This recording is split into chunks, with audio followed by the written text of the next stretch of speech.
Painting is poetry that is seen rather than felt, and poetry is painting that is felt rather than seen.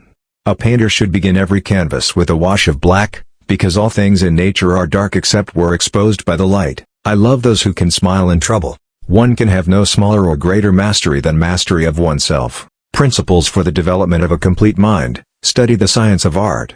Study the art of science. Develop your senses, especially learn how to see. Realize that everything connects to everything else. It had long since come to my attention that people of accomplishment rarely sat back and let things happen to them. They went out and happened to things. The knowledge of all things is possible. There are three classes of people: those who see, those who see when they are shown, those who do not see. I have been impressed with the urgency of doing. Knowing is not enough, we must apply. Being willing is not enough, we must do. It is easier to resist at the beginning than at the end. The deeper the feeling, the greater the pain. One has no right to love or hate anything if one has not acquired a thorough knowledge of its nature. Great love springs from great knowledge of the beloved object, and if you know it but little you will be able to love it only a little or not at all.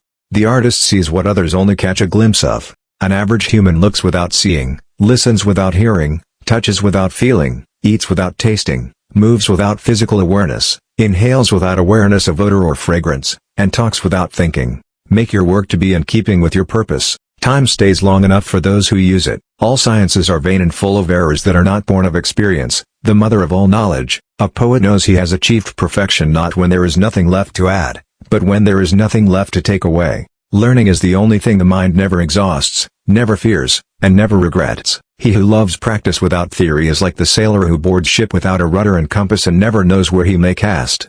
If you find from your own experience that something is a fact and it contradicts what some authority has written down, then you must abandon the authority and base your reasoning on your own findings. The painter will produce pictures of little merit if he takes the works of others as his standard.